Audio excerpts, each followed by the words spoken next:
Hi guys, welcome to another Why I Love Twin Peaks series. Again, we're talking to the creatives behind the series and those who work with David Lynch behind and in front of the camera. And today, I am absolutely pleased as punch to welcome a lady here who was the music editor on Twin Peaks. She also worked on Fire Walk with me. She's a musician herself, and it's none other than Laurie Eschler. How are you, Laurie? I'm good. Thanks, Frank. Good to Uh, see you. And you too. Okay, Laurie. Right, let's go back a little bit and ask you. I remember seeing that you were working in bands. You've worked in various groups and stuff. hmm Um, could you tell us a little bit about that and then what instruments you would have been playing and things like that, you know? Okay. I was originally, my first instrument was piano. I studied classical piano, and then in high school, I became a string bass player in the orchestra in my high school in Billings, Montana. Then was offered a scholarship to play in the Bozeman Symphony in Bozeman, Montana, from when I Yeah. was in college. So that's my classical background. I started playing in various bar bands. I played mostly bass, sometimes keyboards, while I was living in Montana. Then, after I graduated from college, I moved to Seattle, and it was in the early 80s when things were just starting to happen. And I was kind of got pulled into the underground scene in Seattle, and that was pretty exciting and fun and very influenced me a lot. Um, but some of my friends from the film department that I had worked with talked me into moving to Los Angeles, and that's how I got there and started working in film. Yeah, that was one of my questions, how you actually got into that, you know. But hmm what were your musical influences, as a when you were as a youngster and so on? And how did that continue into adulthood? yeah, I did study a lot of classical music, and I had some surprisingly good teachers in high school that brought in, 20th century classical music and exposed us to that. And one teacher, I worked with I don't even remember it was a kind of a music theory class, and where I learned to arrange. And so I was arranging pre-existing music. And yeah, I think we did a lot of theorizing around electronic music as well, and what the future of that would look like. So that was something I was kind of always interested in. And I had a friend he was older, he had an ARP 2600 synthesizer, and it was, to me, it was like spaghetti and joy. It was just the just learning about synthesizing sound like that from the kind of basic nuts and bolts of that machine. Kind of, I mean, that influenced me for sure. And so I discovered Isao Tomita, a Japanese composer who did a lot of, like, he would do his versions of interpretations of Debussy, and that influenced me a lot.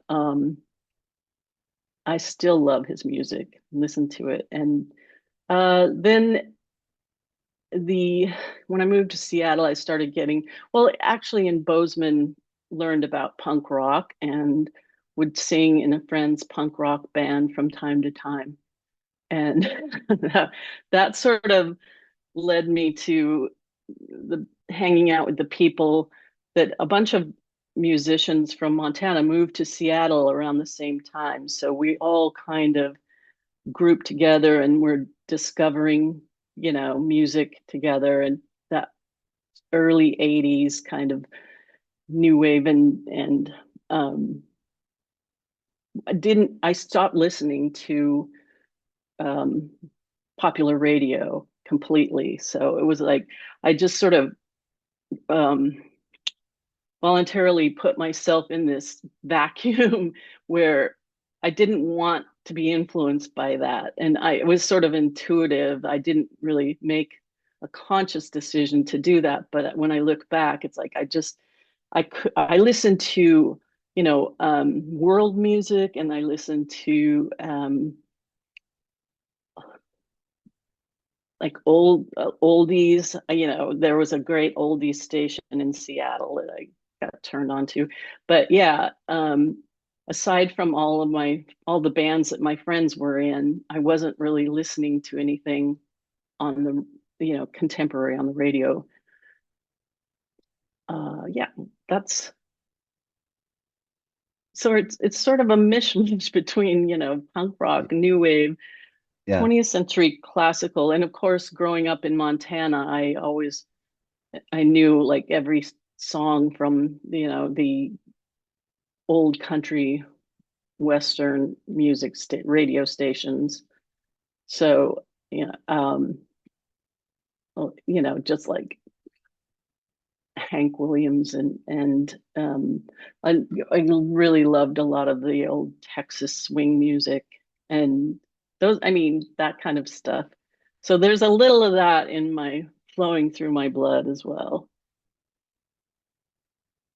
I grew up with a bit of that, the country western stuff, because my mum and dad were both from Ireland, and Hmm. so a lot they had an affinity for country music a lot, Makes and sense. also artists like Jim Reeves and people like that, Hmm. the kind of easy listening stuff, and Elvis. So I was kind of surrounded by that kind of music when I was a kid at Hmm. home, because always the record player would always be on. Um, Hmm. and most of the stuff my dad listened to was that kind of thing. Traditional Irish music as well, but also country music was a big thing, and rock and roll, uh, the likes of Little Richard and all those kind of people, and Hmm. Roy Orbison, and so I was yeah, so I had quite an interesting music upbringing, I suppose. Yeah, I guess But then I can. then I later always on, sort. my friend, sorry, just to No, it's all interrupt, right. sorry, my friend, I have a lot to thank for, because he got me into new wave and post punk and the sort of underground kind of scene, Hmm. you sort of speak about, Hmm. because he bought a lot of vinyl, and I was a bit late. I was a bit late in the game with that, but I got into it because of him, and so often we would have like record sort of listening parties at his house. Hmm. When I say party, it was often just be me and him, but Yeah. but Oh, he'd I get get the it. latest, yeah, but he'd get the latest record, and we were teenagers back then, and I'd go around to his house at the weekend, and he put on this record for me. So, what do you think of this? And it'd be the first time I'd hear this stuff. So it was completely fresh and new to me. And I'm sitting there, and I'm bowled over by this stuff. And it could be stuff like The Cure, or Oh, yeah. that kind of thing, or New Order, or the Banshees, or a lot of what they were called indie bands, which so they wouldn't make the main chart over here. They would make the independent chart, which is Hmm. uh, and obviously you don't sell as much doing that, but they had their followings, and so I was subjected to all this stuff, and and it was a new world for me, and I'm so grateful to him that I found that, because that influenced me and shaped my kind of you know musical life, as it were, and still does. So yeah, it's great way of growing up, Yeah, I yeah, can kind of see a thread between those genres. yeah, Uh, I was I always thought of country western as being incredibly influenced by Irish music, and yeah, I mean you can hear it. And I think about like, well, so many of the stuff that was written in the 60s, I think 50s and 60s, um, it had such an Irish sort of, just almost like a Irish folk feel to it. I mean, the stuff that before that too, like June Carter and a lot of musicians were just they were it was folk music that sort of morphed into country music.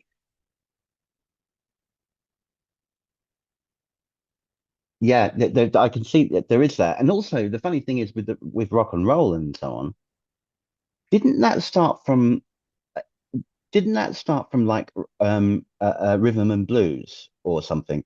Its roots were somewhere else when it kind of developed into rock and roll, didn't it?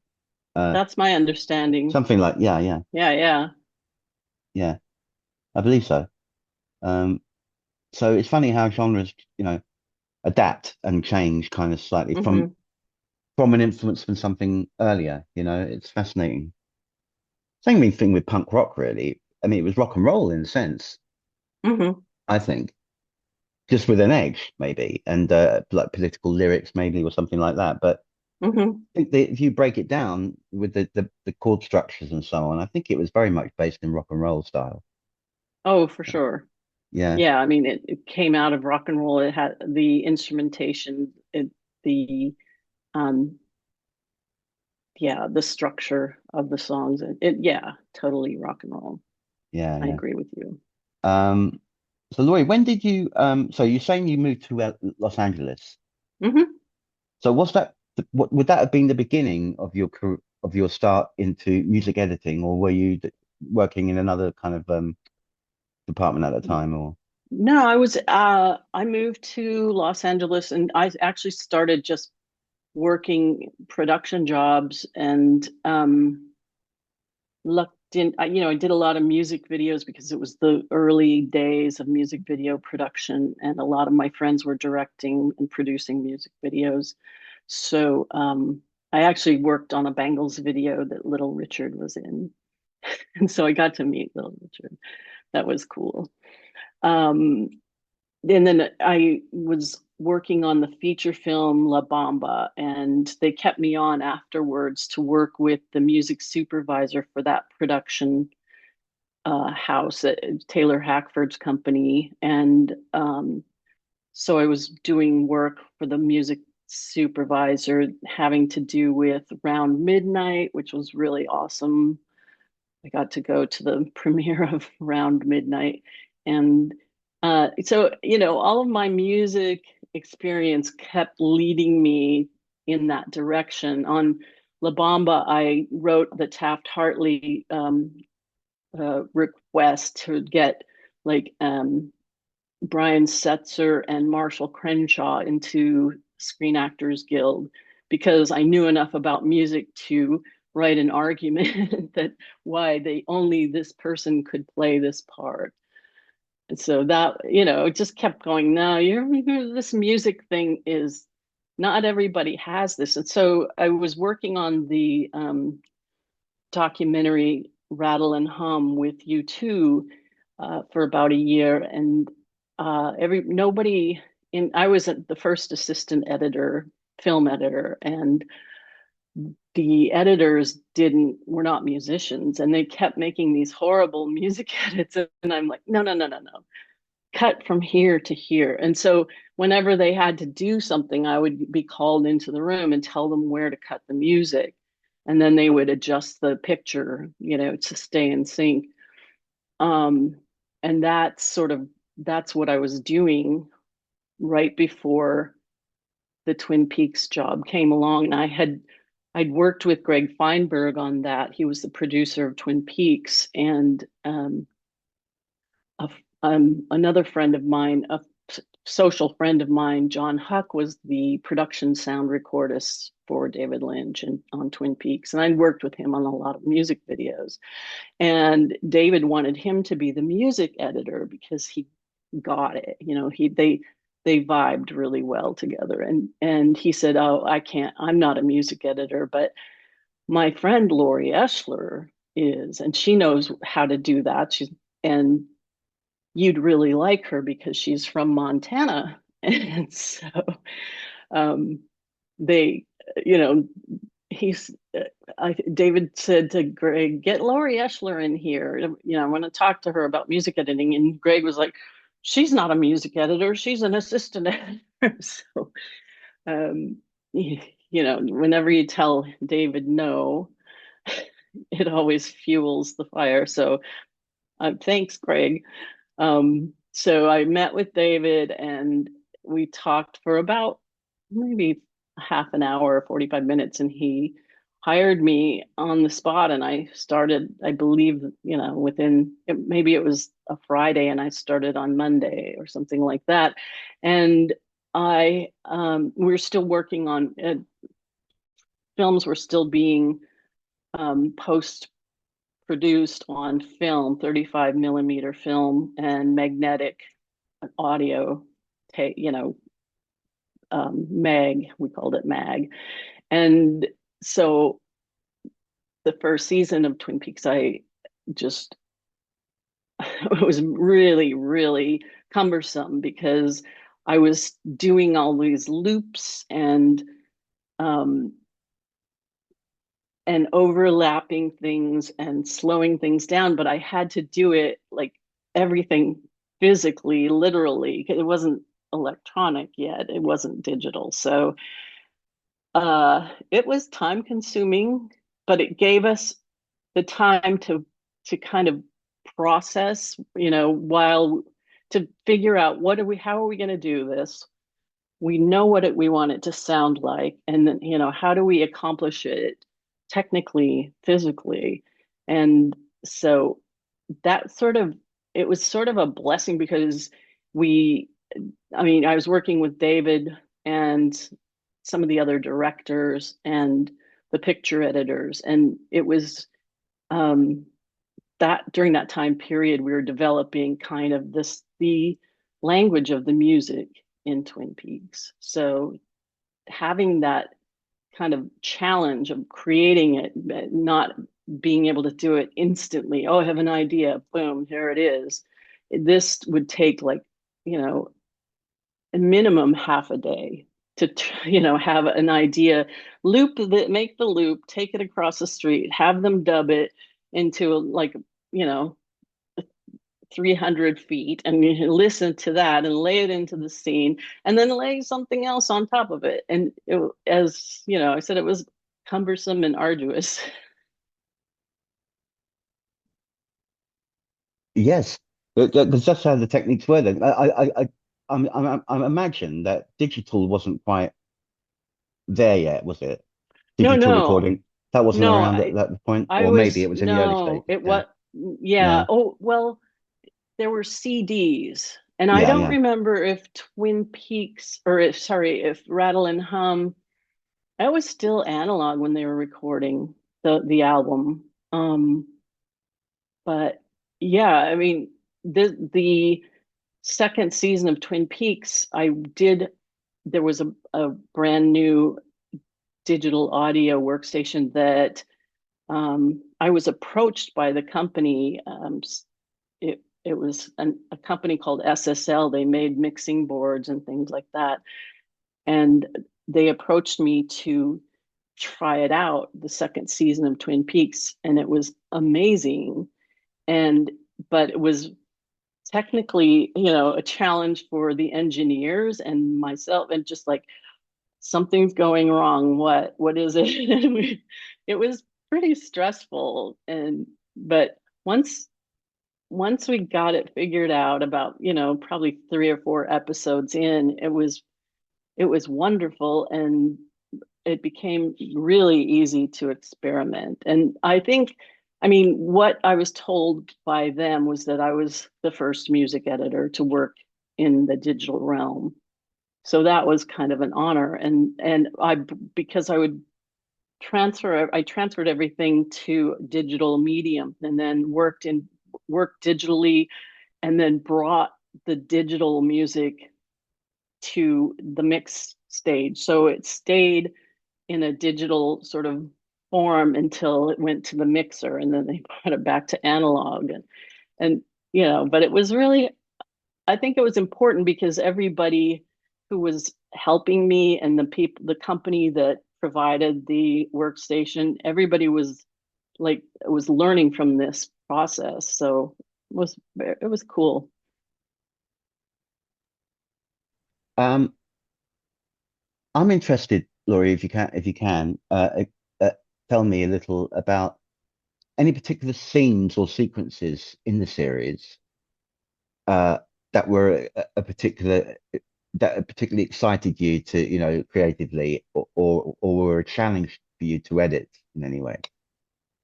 Any certain ones might stick out for you? Um,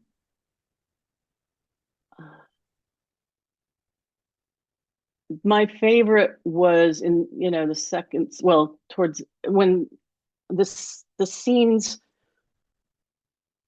that became the mysterious, ethereal scenes, like specifically with the giant and the giant appearing to Cooper, and um, those transitions, and just from like here you are listening to this real world audio and music, and suddenly something happens, and I got to create a lot of the musical transition things that would go into the ethereal stuff, and a lot of that stuff was so a lot of it was Angelo's music that I would process, make slow it way down, and then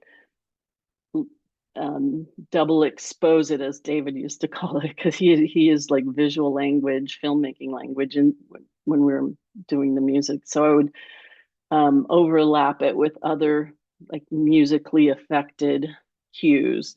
So that for me that's when it became super exciting, when I was creating and doing those kinds of scenes. It was just so satisfying when because you see the scene without any music, and the lighting style was, without that kind of ethereal sound and music, it was sort of it looked amateurish, but as soon as you added this stuff, it became a convention, a David Lynch convention that would he would use over and over, like this really harsh lighting and directional, and anyway, so it for me it was just like magic, watching all this process of him making his his television show, and getting to really participate in that, and bring my own kind of creative input to that. It was great. So that's those scenes, where like he appears in the roadhouse. So you go from Julie Cruz to the giant, and he says it is happening again, and it's just like, oh my God, it was so powerful. So I have to say that's my, aside from a scene in Fire Walk with Me, that was my like favorite. Um, but just staying on Twin Peaks for just a little Sure, sure. longer, obviously. Uh, and this is a question I didn't write down, but it just kind of like popped into my head when you were explaining. I just thought of it. I'm interested in. Did you have any involvement with the Red Room scenes, the Black Lodge scenes, and the dialogue, speaking backwards dialogue, and so on? Well, Not, curious how no, they not dubbed that. directly. Yeah, Yeah.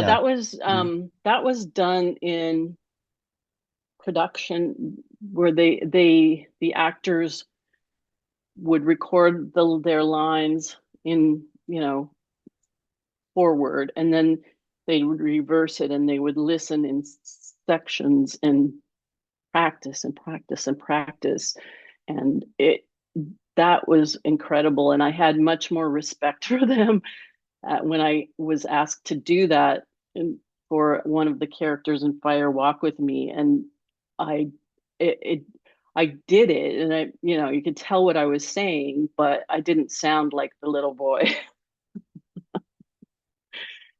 So but it was that was done in production, so that they were the way they did that was just it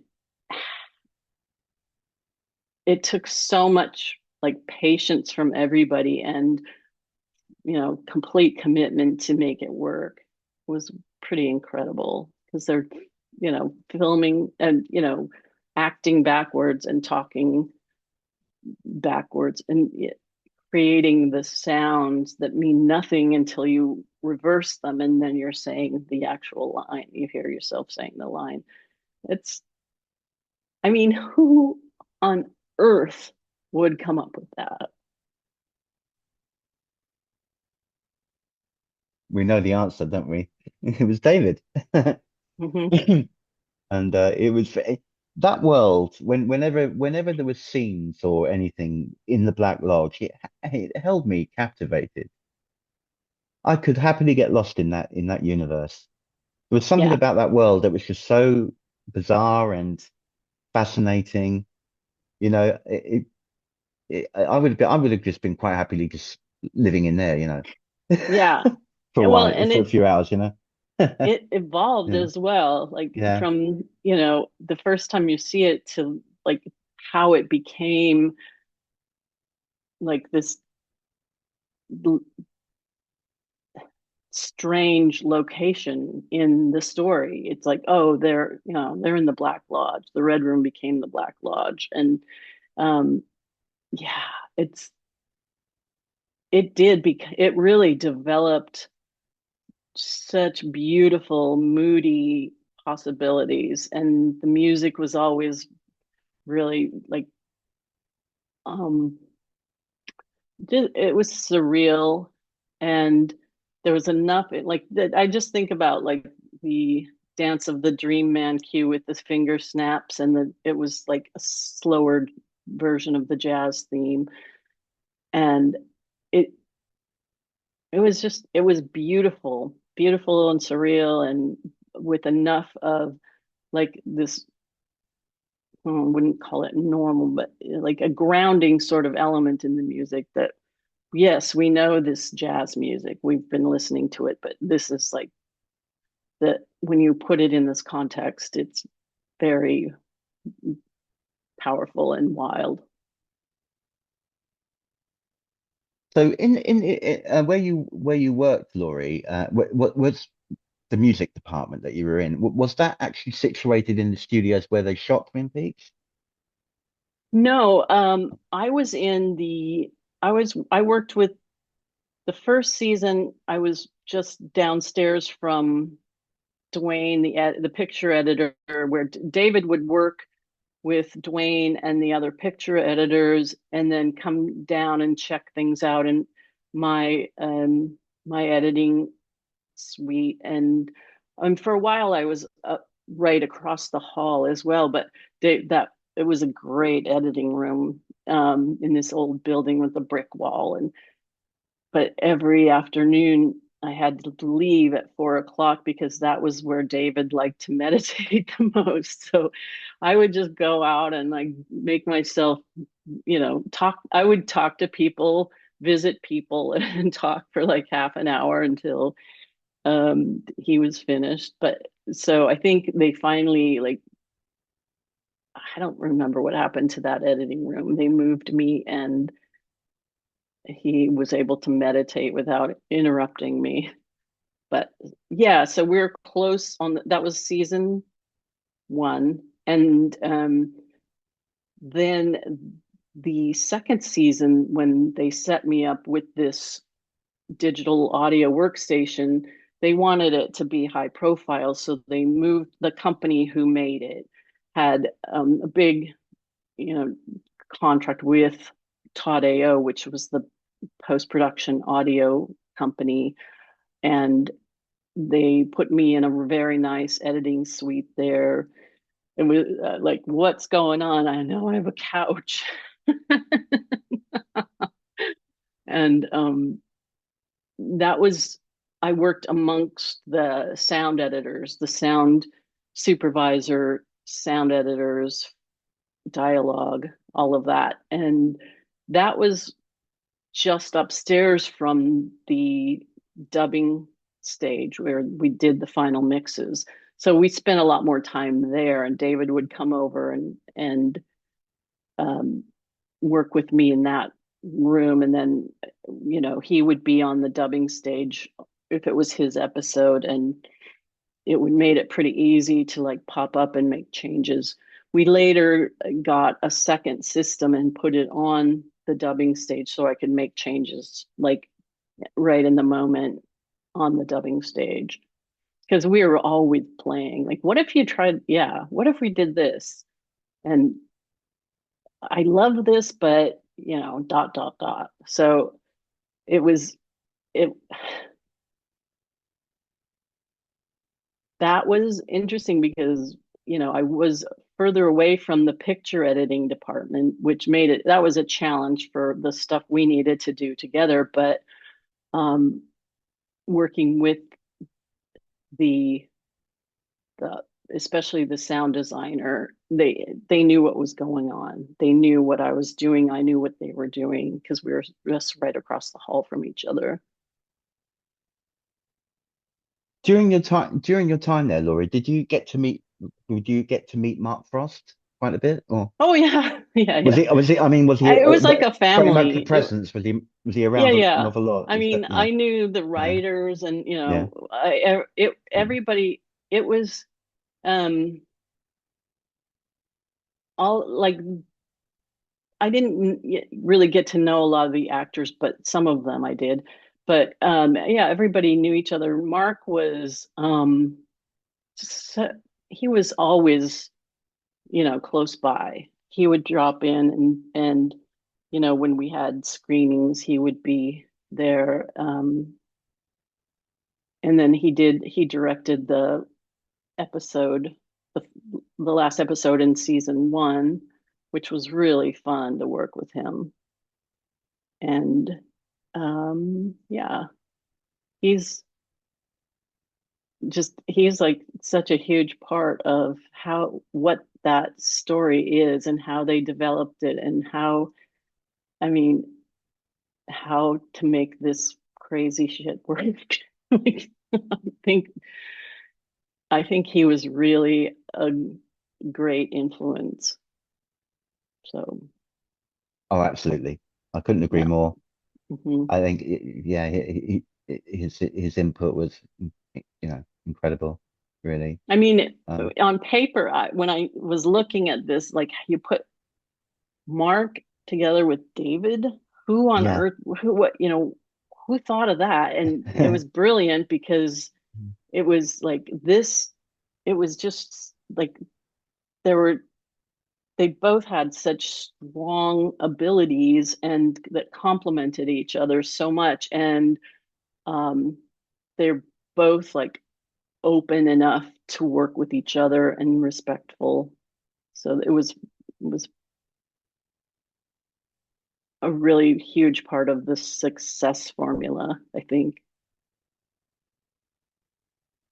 Um, Now, just uh, I want to ask you about you're going off, and it's still connected with David and Mark, and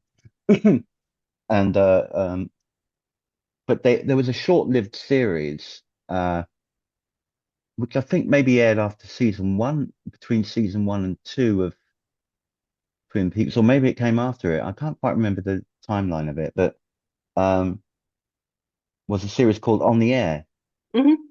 and I know that you worked on the first episode, the pilot episode. The pilot, yes, Yeah. that it Uh, was and really, that one was a riot because I've yeah. watched it. I saw it at there was a festival, Twin Peaks Festival in London many years ago, I remember that. Yeah. and they showed the pilot to the audience, and Ian Buchanan was in the audience. So Oh, fun. he's watching the pilot with us, and it was a absolute hoot to watch that. Everyone was laughing, and I mean that episode is absolutely nuts. Um, so I'm curious as to how much fun you had working on that, and what sort of things did you enjoy doing with with the editing. Specifically, I remember that the company SSL that made the workstation I was using had come up with everybody in, the new digital audio thing were trying to crack the whole challenge of variable speed in audio and digitally. And so if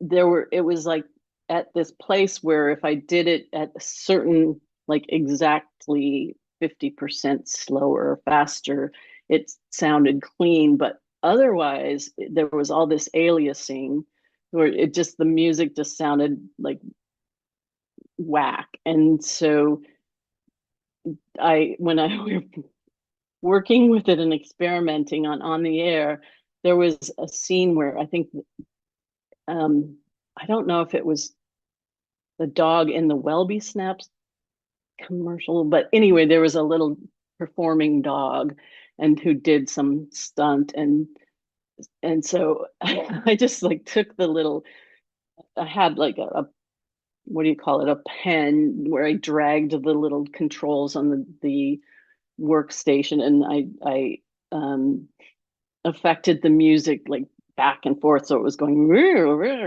and it was just ridiculous and sounded so silly, but we kept it, and everybody thought that was very funny. So that's where it just sort of reminds me of this place in time where digital audio was still developing and it was we then that was the thing that kind of opened my eyes working with David, is that things like that most people would go, no, that's wrong. He would just go, that is so right. That is such a beautiful, like weird thing. So I learned to stay open to things like that. Like, oh, don't judge this because just because no one else has done it. And that's kind of like how he created a lot of his filmmaking conventions. Like he he didn't he didn't like stick to the rules at all to any. He would, if if somebody had opened the can of film and exposed part of it and they'd go, oh, it's ruined. He'd say, well, let me look at it. And then he'd say, this is fantastic. And he'd use it. So he was constantly, finding huge, you know, presence and beautiful discoveries when there was an accident. Yeah, I like the fact that he was very open to suggestions and ideas and so on, wasn't he? Mm-hmm, Which is mm-hmm. really good. Um, now, Laurie, you worked, as I say, on Fire Walk with me, and you were going to share something about that to me earlier on. You mentioned we Oh, were, yeah, yeah, we um, had talked about favorite scenes and yeah, editing. And there's a scene in Firewalk with me that we put together pretty much on the final dubbing stage. I had extra tools, and I was doing a lot of like musical effects, and I had a bunch of different tracks that I'd created for the scene, which is when Laura is riding in the car with Leland and the one-armed man is trying to warn her. And it's a very chaotic scene, but it was so carefully put together. And every time I watch it, I just think it couldn't be more perfect for this scene, because the audio is so specific and carved in and out with the music coming in and out, and um, it the the music that we put in there doesn't exist anywhere except on that stem of the final mix from, of the music as David was mixing by then. So I was feeding him tracks, and we would watch, lay the music in, and we were watching the scene, and we would kind of make eye contact. He was like off to my left, and um, we worked a lot by then in like really nonverbal communication and just an eyebrow. Like we both knew what was needed, and I'm feeding him all of these tracks of music, and so I put something up, and that obviously what we needed was this high end kind of really um, jittery thing that I ended up putting in there, and it needed something high end just to poke through all of the droning and the sound effects and everything. So I just held up my finger. It's on, fader two. I'm sending it to track two, and he's mixing live, and he raises it up, and it starts coming in, and it's this, jittery sound. And he looked up at me and he was like, "Yeah, that's what we need." So that day was the day we put that scene together with um, the sound designer, the mixers, and the music. And it was, I think, one of the most creative days I had during my music editing um, career. It was absolutely satisfying and beautiful. And every time I see that scene, and it's a horrific scene, so it's like, oh my God, I get to watch it again.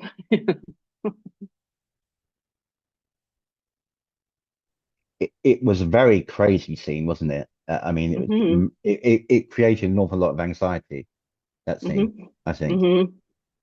with the shouting and the revving of the The car revving of the engine. and Yeah. yeah, and all this sort of thing. There was so much not different sounds going on. It was very, I'd say, organized chaos, obviously. I mean, because you had to put it all Hmm. together, But but it creates this incredible tension and kind of unease. Um, Yeah. And she's this- screaming, and it was yeah, just like, yeah, oh, that it was yeah. just, yeah. And he's screaming as well. Ray Yeah. Wise is like, Yeah. yeah, Yeah. and the And one-armed those, man screaming, I "It's know. you!" And just over the cacophony, you can just about make out that he says, "It's your father." But then Hmm. you got then he would hit the horn Hmm. or at that Hmm. point to Hmm. try and Hmm. drown him out Hmm. because he doesn't want it revealed. You could see it was just chaos. And yeah, very, very, very, very dramatic. Hmm. That Yeah. moment. Yeah, Yeah. it was really That good. was, Yeah, that was quite something. yeah, it was. As was the film, the movie. Did you get to watch the finished movie at a premiere? Were you did they do anything like that with everyone there?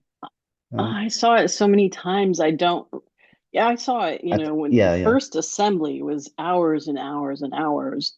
And I remember I was sitting next to Mark Frost. It was like, uh, um, just taking it all in. It was everything pretty much that had been shot. So, of course, a lot of that came out. And it's funny because whenever I watch it, I'm like, oh yeah, that scene isn't in there anymore. It's just like, what did this turn into?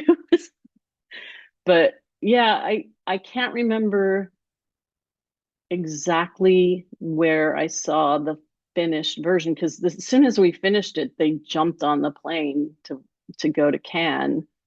It was just I think, they were probably in the projection booth making final changes to it.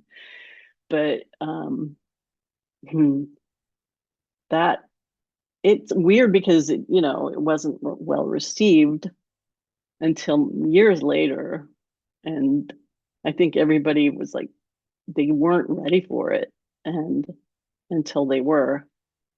But yeah, I do not remember where I was when it was somewhere in Hollywood. Maybe I saw it at the Directors Guild, because that was a really great room, and I think we did show it there, and that may have been the premiere. Yeah. Um, did you work on I'm not quite sure of this, but you'll be able to fill the gaps in here, Laurie, for me, I think. Mhm. Did you after Fire Walk with Me? Did you work on any subsequent projects with David after that? I worked on some commercials with him, Yeah. but no, I trying to think what I was doing. I that it was David and Mark had split the company up, and so I remember the workstation that I had been using was unavailable because it was in the legal sort of negotiations of splitting the company. And um, so they weren't, David wasn't using it. And I'm not sure, should probably ask around and see what happened. What happened after that? Because I was busy doing a bunch of other things. And um, hmm. But yeah, I don't remember how he continued doing, blazing these trails and like the use of music and audio, obviously. But eventually, he got Dean Hurley, who is was just like perfect and perfect for what he the direction he was going. And Dean, I think he provided so much, and he was learning too because he hadn't done the job he was hired to do. But I think he also had this sense of practicality, or I would almost call it wisdom, although that the age difference was pretty significant. And but I think he brought sort of a fresh sort of approach to getting how to accomplish all your crazy ideas, David. So yeah, but I know David started making more music too, and he was building his own studio and started doing a lot of the films in his house. He was like editing there and doing post-production work there. So it was beautiful, the facility that he ended up building in his home. It was quite uh impressive. And it was like a playground for him. Yeah. Yeah. And that house was used for Lost Highway as well. Um, Hmm. the actual house, his house, I know, I that know. that And he I love, converted. Yeah, it was actually yeah, shot for. It was meant to be their house in it. The couple that were within the right. story. And Yeah, yeah, I just imagine, yeah, him coming up with some of those shots, just, I'm I want to shoot this someday. Like the there's the scene where Bill Pullman just sort of disappears down into the darkness down the hallway. It was something that made me think he's been wanting to do that for a long, long time, because I bet he's been staring down that dark hallway for years. And here it is. Like, I mean, that's kind of how he like created things. He would sit and sort of ponder something visual or something, auditory, and figure out a way to use it. And that that specific scene was really beautiful. yeah. It was another good movie. Yeah, I like that one. I Mhm. haven't watched it in a while. I might have to watch that again actually. Um, Now, Laurie, going forward in time here, we're in a sense. I've I've been keen to hear of your uh music projects, and you released one last year, an album Mhm. uh, uh called well the project itself, it's the name, the band as it were, is called LXD, Mhm. and the album's called the Cosmic Industrial Love Song, sorry, Love Story, and Mhm. uh and this is a collaboration that you've done with a Yes. man called Dale Flatham, who Hmm. provide does the vocals and guitar work on it as well. Um, Hmm. Tell us about this project, Laurie, and how it came to be. Uh, Dale is from Bozeman, Montana, and I met him sort of briefly there, but he was one of the musicians who moved to Seattle actually the same week that I did. And his singer in his band at the time was a good friend of mine. And so we all became friends and we hung out together quite a bit. And they uh, they did they were playing and getting better and better and better. They were pretty young, and then after a few years, we all started like getting pulled in different directions. And so that's when I moved to LA, and Dale had moved with his guitarist Mike to Colorado, and that's where they started their band Pull Bathtub, which is still they still play. They played in February and they're playing this in June and they're playing in September in San Francisco.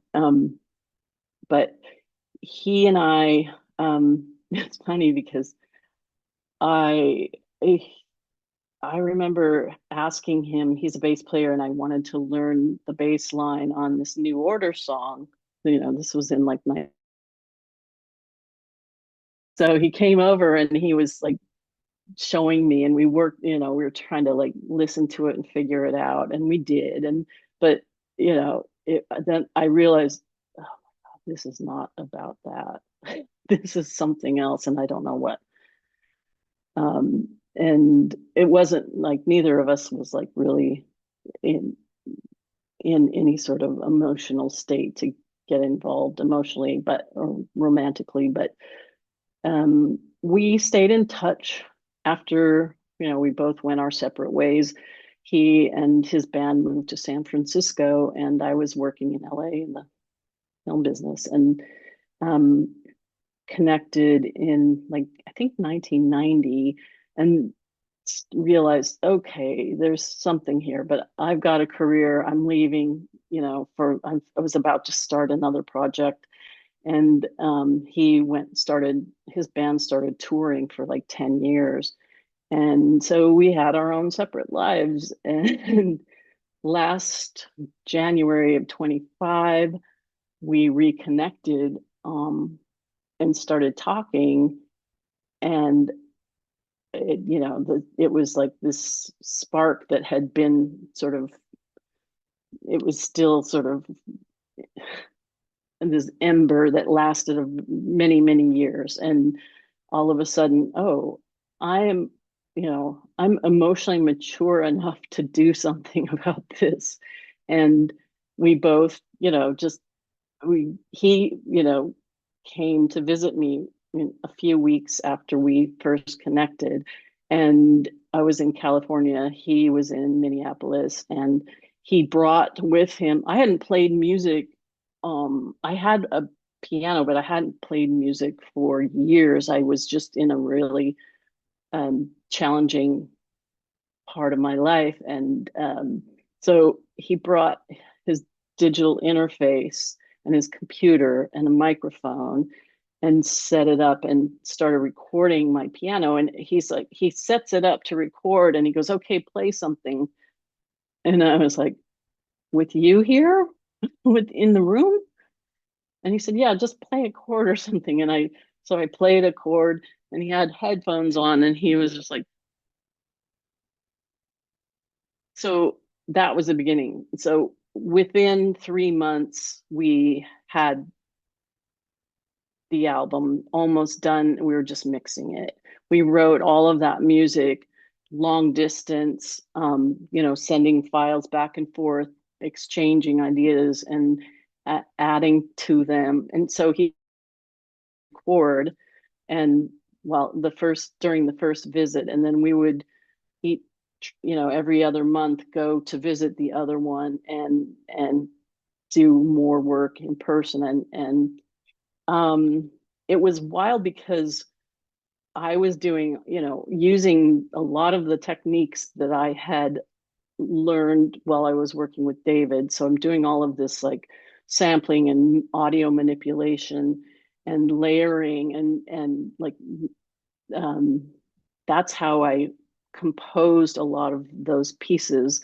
And he brought with him this sort of post punk noise band kind of grit. And it just worked so beautifully, in my opinion. And that, we had the album mixed and out by July, early July.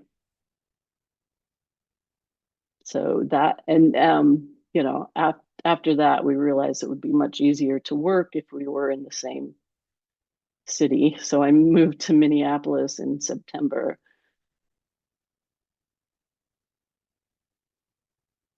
But that's great. I was curious about how it all kind of developed, you know. Um, those you were doing a lot of stuff with looping on that as well, Hmm. on that Hmm. album, which is interesting to me. And Yeah. a lot of reverse stuff Hmm. going on as well, reverse sounds. Yeah. Yeah. Uh, how did Yeah. that kind of why did that sort of thing appeal to you or to both of you to use the Um, live? Um, I always find if I record something, I love playing like, so just a cluster chord on the piano, for example, became like an entire piece.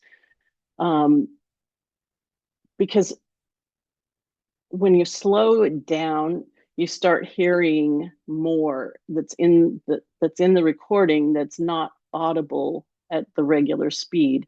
So these beautiful effects start coming in into range, into the hearing range, and textures, and those things kind of spark me to create the music for to accent those kinds of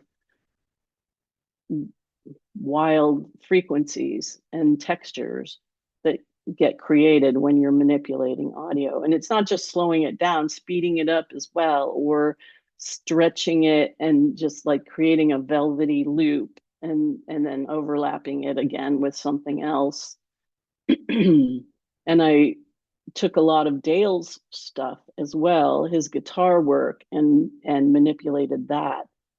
And it was just, it was so fun. I mean, he had like a lap steel and several guitars, and he actually played bass on one of the tunes, but then cut it out. And so I stole the bass line and I manipulated that and like added it back in one of the, it was I'm trying to remember. It doesn't matter which piece it was, but it was when he played it, he was playing it, and he goes, "Oh, I noticed you put the bass back in, but it sounds so much different now." So he didn't like the sound of it, and I thought it was so cool.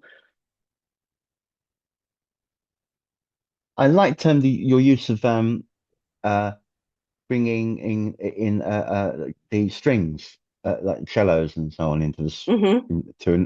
one or two of the songs. That Yeah, that was were you playing cello yourself yeah. or yeah I hadn't touched my cello for years, and yeah so I was really tentative. And I can totally hear it in the recordings. I was really tentative, yeah. but I played it live on New Year's Eve. We were hired to do a Twin Peaks party at the Turf Club in St. Paul, Minnesota, and it was like there was about 350 people, and they were all Twin Peaks fans, and so we could do no wrong, really. But I did bring the cello and I played it live, and I was scared to death, but I did it. And so I'm getting more confident playing live because I hadn't, before New Year's Eve, I hadn't played live since Montana. So it'd been like 40 years. Crazy. Long gap. Yeah, I can see why you were Yeah. nervous. I guess yeah, it makes Hmm. sense why you were nervous, Laurie. Hmm. Yeah. Um. So right. Let's get to we're just near the end now. So which you can breathe a sigh of relief. Well, I just wanted to add something else that we've been doing, Sure. and Yeah. um, it's sort of it's it wasn't really planned, but we've started making experimental films, and we have one that is on our Patreon account that was inspired by. We wrote the music first, and it it's a film that we made to go with the music. So it was like the the opposite of how people usually make films. So I like the idea of writing the soundtrack and then making a film to go with it. And maybe that harkens back to the music video sort of formula, but it's it was inspired by the events that happened in December and January in Minneapolis, and it's I don't every people like it. I like it. It's on Patreon if anyone wants to see it. It's if you just Google LXD on Patreon, it comes right up. Guys, if you're interested in that, please go there. Also, check out the album itself by LXD, and I will have a link in the description under this video, along with the link, hopefully, for the interview that Laurie did with Dean Hurley with Edith Bowman on her YouTube channel. I think she's got a podcast channel on there. So I'll link that as well because it's a really interesting video, and I think you should check that out, definitely. I think you'll enjoy that. It's fascinating, actually, the insights and how that you and Dean worked, you know. Um, so um, Laurie, thank you so much for joining me. I really enjoyed talking to you So today. did I I, really have. Frank. Yeah, I really I'm have. so glad that you reached out. Thank you. You're welcome. And guys, until we meet again down the road, I hope you enjoyed this, and we'll see you very soon. Take care now. Thank you. Bye bye.